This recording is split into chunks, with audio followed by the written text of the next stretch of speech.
You're listening to Heritage Radio Network.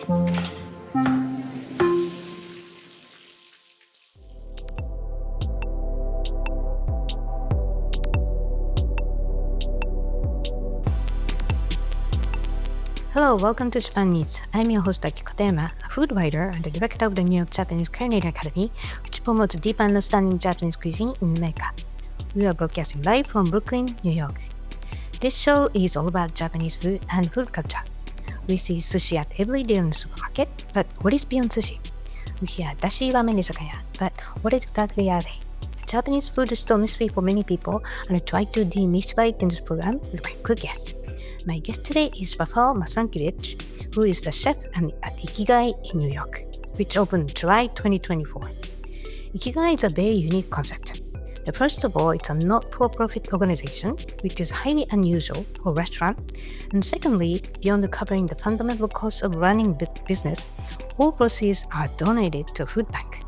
In fact, 80 days after the opening, Ikigai donated over $12,000, which funds 63 tons of food. And what makes Ikigai popular and enables such donations possible is Rafal and his team's excellent food, menu, and service. And with his impressive culinary training at top restaurants under his belt, such as Masa and 11 Madison Park in New York, he offers creative dishes inspired by Japanese traditions. So today we'll discuss the unique concept of Ikigai, how Rafal got into Japanese cuisine after working at serious French kitchens, the meaning of the term Ikigai, and much, much more. But before you start, Japan Needs is available on Heritage Radio Network website, as well as on iTunes, Stitcher, and Spotify as a podcast. So please go to iTunes, Stitcher, Spotify, whichever you listen to, and subscribe to Japan Needs. And please write a review. We truly appreciate your feedback. And just quickly, I wanted to talk about Heritage Radio Network, or HRN, which is an organization that produces this podcast. And HRN started in 2009 in 2 shipping containers placed within one and only coolest pizza place for burgers in Bushwick, Brooklyn. It was founded by Patrick Martins, also the founder of the Slow Food USA.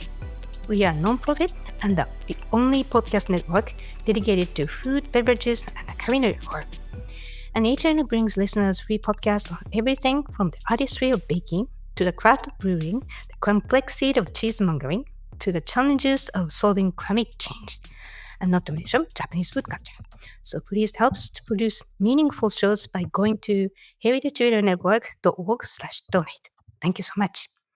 Now let's start our conversation with Rafal Masankiewicz. Hello, Rafal. Welcome to the show.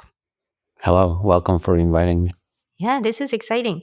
So since I went to the Ikigai restaurant, I've been very impressed by how unique it is and also how unique your food is. So to get to know you first, where are you from and what did you eat when you grew up?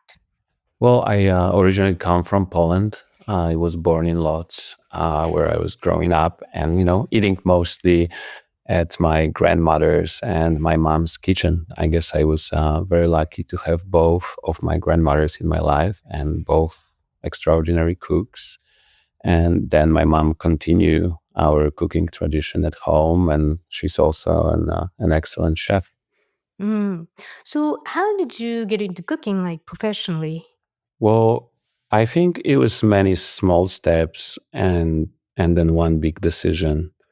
So I guess it started at the young age with eating at home, and then when I was in college, I participated in a J1 programs. So I had a chance to travel to United States, and during the college education, I used to work in like restaurants, hotels, and this was like my introduction to cooking and to hospitality. Then I started cooking at home for my friends and family. And, one day I just made a decision to do it professionally. It was already after I graduated college. Yeah. Yeah, I'm glad you made that decision. We are getting the benefits out of it in New York. So, and then you moved to New York in 2014. So why did you come to New York? There was actually a few reasons. One, and the first one I think was actually a cookbook released by Daniel Humm and Will Guidera. And I was just like stunned by the food they were doing at EMP and Nomad. And, the other reason is New York was and is one of the food capitals So if you pursue this type of career, it's a great place to come. Plus, I already had a history of traveling to US, and it also seemed like a smart choice. Interesting. People say there are two types of people. One is to get stuck in New York, like it's like a magnet. The other one, it's like, no, not my place. And I think you are definitely belonging to the former. So, Oh yeah, I just came for a year just to gain some experience, and it's been mm. 11 years already. Yeah, you rooted here now. Um, so in New York, you worked at 11 Madison Park, which was originally in your dream, and also Masa, which both have 3 Michelin stars. So why did you shift your focus from French, which you initially trained yourself with, and to Japanese cuisine? Well, I think at this stage, I was still learning, and building my style of cooking. So like pursuing different styles and cuisines, and learning from the absolute best was a goal at the time for me. So both plays and both chefs had like a huge impact on what I cook these days. Getting from 11 Mason Park to Masa, like I really didn't know that much about Japanese cuisine, and it was like a brand new adventure at the time. Interesting. I think I see the borders of different genres of food from different cultures started to be blurred in some occasions. And I think your case is really natural, what makes sense, which we're going to discuss later. And Mhm. so you cooked at Masa as a chef de partie, which is, Masa is one of the best restaurants in Japanese restaurants in New York that it's known for. So what did you learn at Masa? Well, I think first of all, you're exposed to amazing products, and the actual products that I never seen. Like fresh wasabi, the fish that comes directly from Japan. So first you learn about the products, then you work on your knife skill and techniques of cooking. And then when you're lucky enough and you are able to work with Chef Masa at Masa, you can find out more about his philosophy of cooking and his approach to food. That is actually quite simple, but the way the energy transforms through the counter directly to the guests, it's very unique. Yeah, it's interesting. So I've seen many Masa graduates being successful as restaurant owners and executive Mhm. cuisine the chefs. So it's kind of like a graduate school of I think great chefs. That's Masa. All right, so we'll take a quick break here, and when I come back, we'll dive into the very unique concept of Ikigai and Rafal's original Japanese-inspired menus. Please stay with us. Today's program is brought to you by Korin, a supplier of Japanese chef knives and restaurant supplies. Korin is proud of their Japanese culture and traditions, but they want you to know that their products are not just for Japanese restaurants. Their knives and tableware bring out the best qualities of food from every culture and fit into every restaurant from French to Pan-Asian to American. And that is why they're located in New York City, where people from every country in the world come to eat. Korin's Tribeca showroom is home to the most extensive collection of Japanese chef knives in the world, including Japan. Stop by to view their exquisitely designed tableware and the rarest natural sharpening stones. They have a whole range of knife services from repair and rust removal to reshaping and realigning. Korin is dedicated to this ideal, bringing the highest quality Japanese design to your table so you can experience the unparalleled quality of Japanese craftsmanship in your home or restaurant. For more information, visit Korin.com. Welcome back. You're listening to Japan Eats on HRN, Heritage Radio Network. I'm your host, Aki Kotayama, and my guest today is Rafal Masankovich, who is the chef at Ikigai in New York. So let's talk about Ikigai. So as I said earlier, Ikigai is a very unique restaurant, and the owner is Dan Soha, highly inspiring individual. So who is Dan Soha, and why did he open Ikigai? Well, so Dan Soha, as you said, is the owner of Ikigai and creator of this concept. I think the reason for opening the restaurant was his need to help fighting food insecurities. He told me, at the beginning when we met, that growing up, he saw a lot of food insecurities around, and he fought for many years, approximately 14 years. He was planning to to open a project like that. And when he finally had opportunity to do it from like financial, perspective, he just did it. And I actually admire it a lot, Mm, right. What I heard is Dan has been working in Silicon Valley in the IT industry and sleepless, like 16 hours a day, like no weekend anything. And then he got tired.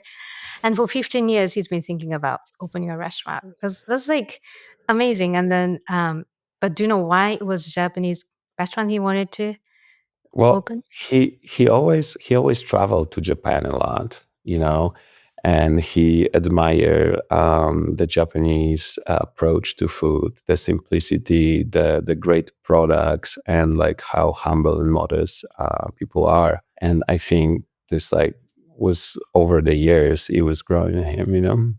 Mm, right. And especially he's from West Coast, so he's familiar with that ingredient driven mindset in food, I think. Def- Definitely, Right. he mentioned many times, going to the restaurants with like amazing produce from California, amazing seafood. So I think all of those small things had like an impact on it. Mm, right. So Ikigai is a not-for-profit organization, which is highly unusual for a restaurant. And as I said in the intro, beyond covering the fundamental cost of running a business, all proceeds are donated to a food bank. So what food bank do you work with? So right now we work with rescuing leftover cuisine, and it's they base in New York, and they rescue excess of food and give it to those who need it the most in society. Yeah. Mm, right. And yeah, it's just amazing, right? That how much you've already donated. It's just at 80 days after the opening, I heard the Ikigai donated $12,000, which funds 63 tons of food. So I'm sure by Right. now it's a really a lot of money to support a lot of people. So yeah, it's just really inspiring, and it's hard to do. Just thinking, and that would be good, but it's really amazing how impressive it is. Um, yeah, so how do you feel about working for not-for-profit restaurant? And you've been working for for-profit restaurants like any other restaurants. So does it motivate you more to be a part of charitable efforts? I think it definitely does. I've been looking for this kind of project for a while, and I always love being in the kitchens, and I never had a single moment of like hesitation that cooking is the right career path for me. So like adding the aspect of like helping people at the same time, it was something I could only dream of for a very long time. Now it's real, and it gives a lot of additional energy to go every day and cook for our guests. Mm, right. Yeah, I felt the same energy. Also, the joy of being a part of this restaurant when I visit the restaurant, or your whole team. So, yeah, that's Mhm. amazing. And so you offer a kaiseki style multi-course menu at Ikigai. So how do you describe your style of cooking? Hmm. The menu format that we do is based on kaiseki, and we follow, I think, its most important rule, that is seasonality. We are also, trying to use as many local products as we can. Of course, staying respectful to cooking traditions in Japan, and of course, following the kaiseki meal progress. I think my style of cooking will definitely is product driven. I like to work with texture colors, and all the dishes I put on the menu have to have a meaning, or being based on a concept, and occasionally creating brand new concepts. Like our knedle meets mochi happened, and this gives a lot of joy in cooking. Mm, right. And so of course, you have a Polish background with your, inherited from your grandmother and mother. So, and do you think of that? How do you incorporate your cultural aspects of it?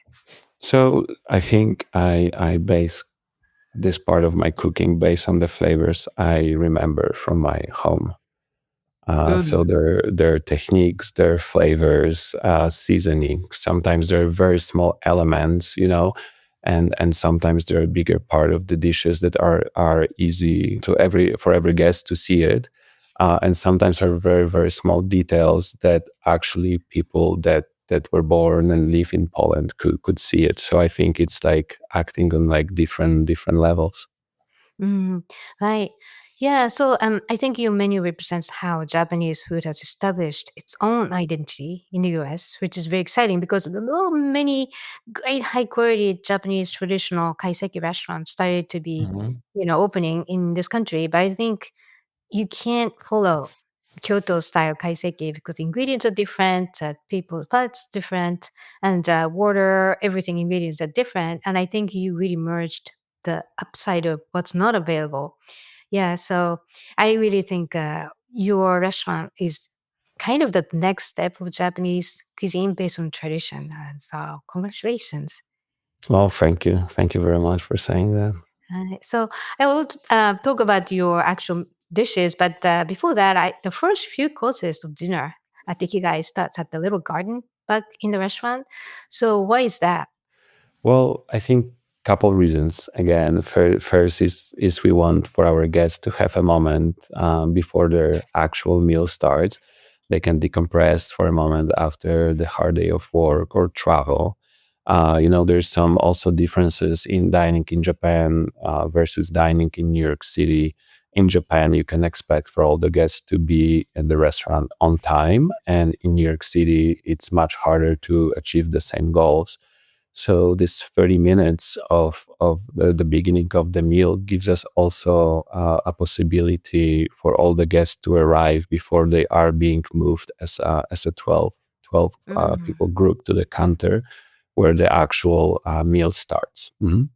Right. Yeah, I really appreciate that. And the first two courses, and I with the high ceiling, it's a inside garden, and it's more like a Zen garden. And used to my breathing went slower, which was really important because I was running out of the subway, and I got there like ah, and then you have the pacing, right? You really have to have the moment, even without going to a restaurant. We tend to forget that kind of like your heartbeat slows down. And I really enjoyed that.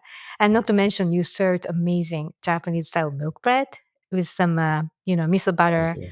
sprinkled with, buckwheat and the crunchy buckwheat. That's like, I could have that like two of the bread. So, yeah. So, could you give us once you finish that, you move to the counter, like you said, beautiful counter seats. Mhm. So, could you give us some examples of dishes, other dishes you serve? Oh, of course, of course. I think. Let me think for a second.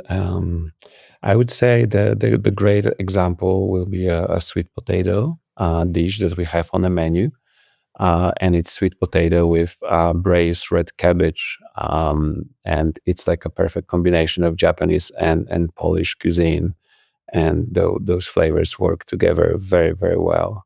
Oh, Um, that was actually the Okinawa style purple potato, which I oh, thought was very healthy too, and correct. very interesting. And like in Japanese, they say hoku hoku, that when you eat something, the texture of like a perfectly steamed moist, and that's almost like a Mhm. vertical, hot taste, like in mouthfeel, that you served that elevation of the height with the kind of Polish style red cabbage pickles, and then I Yes. you served also the black garlic and some There was quinoa on a top, Correct. right? So there was like a play with textures of puff quinoa and the black garlic. We roast basically as sweet potatoes with the black garlic, Mm, and it gives a little bit more like a deeper dimension of flavor. right. And what's most impressive to me is that usually, Japanese people wouldn't think of making that, purple potato as the start of the dish like that way. So I really thought it was a very clever and impressive dish. Thank you, thank Yeah. you. I think the other dish probably will be our knedle that meets mochi. In New York. And I think this is like the dish I'm extremely happy about. So like merging a part of potato dough from the knedle preparation with mochiko flour and then creating the brand new product that it's stuffed with cheesecake, so it makes sense in New York City and brings a lot of childhood memories for me as well. We serve it with goma sauce, that is very popular preparation in Japan, but also for people that were growing in Poland, like the very famous small crackers named sezamki. They're made of sugar and toasted sesame that taste exactly like goma sauce. The small details that come together to like build a concept of the dish. It's pretty amazing. Mm, right.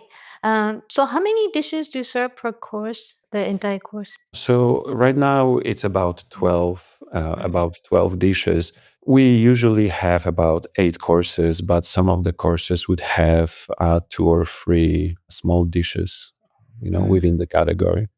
Right. And you get to see at the counter, you guys cook and the smell is wafting throughout the room. So that's a part of the Oh, joy. thank Right. you. This was actually hard to develop because we could only have an actual kitchen downstairs. I was very happy we managed to actually bring a warm elements and have some, like you said, like flavors and a live cooking in front of the guests. Mm, right. And no, we discussed, how you incorporate your precious culinary and the Polish background into Japanese traditions. So, what's your idea of Japanese food? How do you think of merging naturally other elements into Japanese food that you have in your head?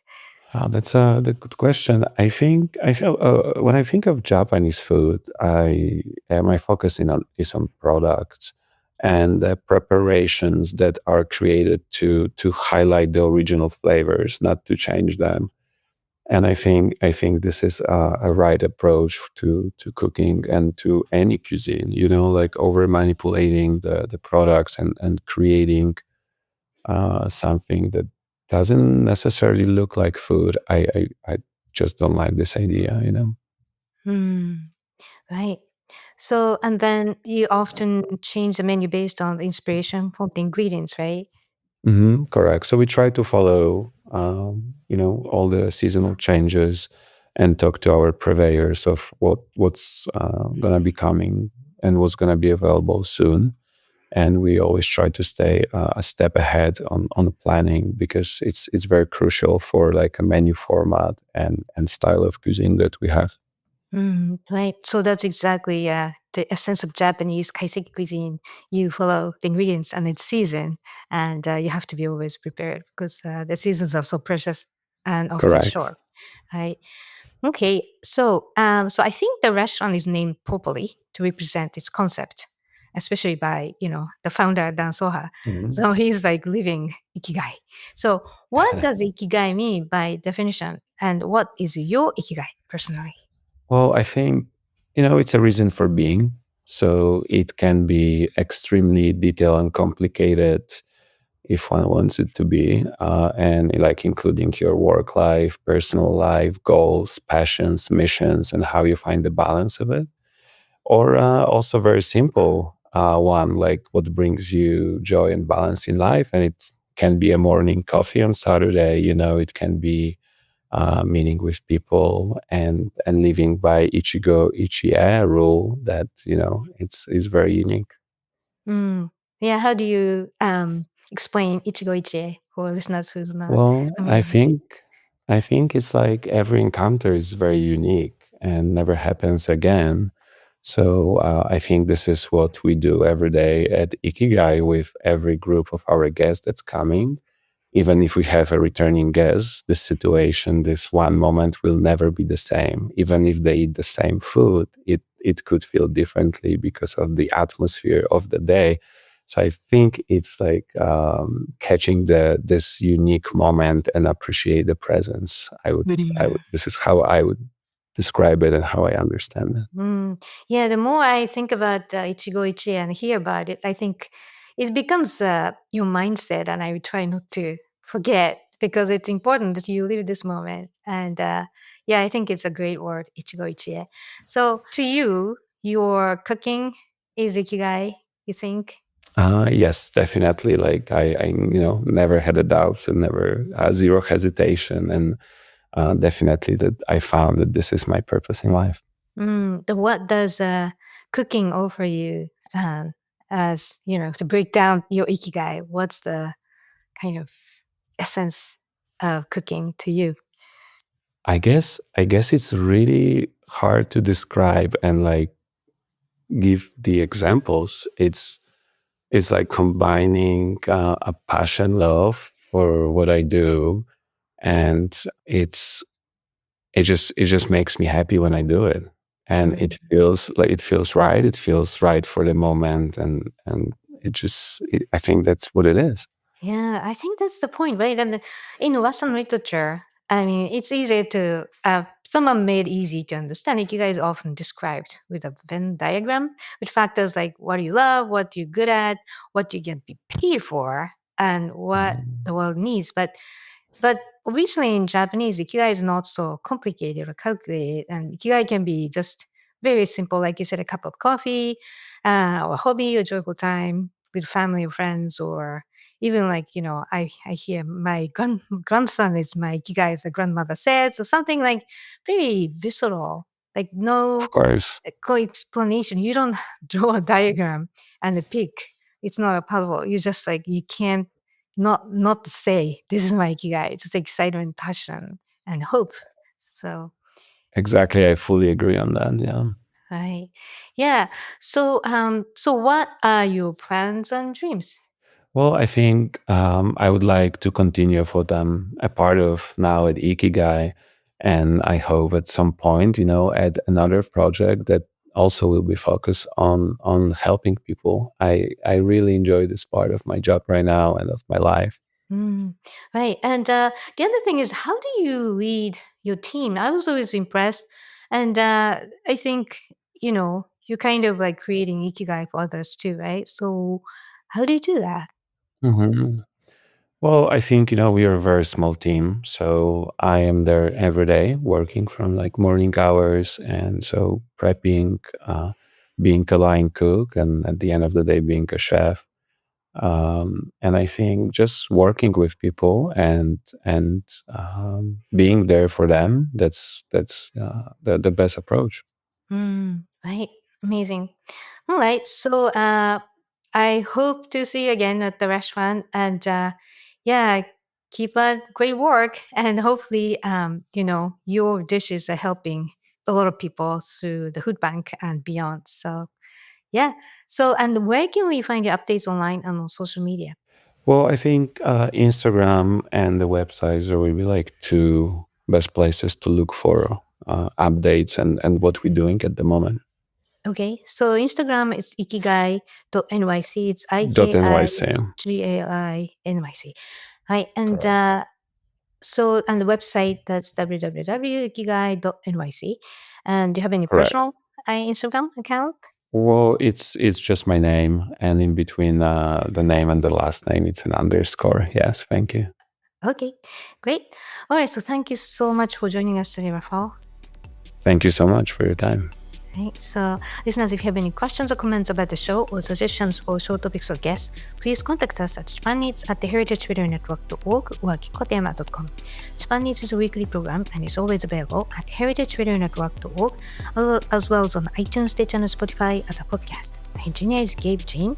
Thanks for listening. I'll see you next week.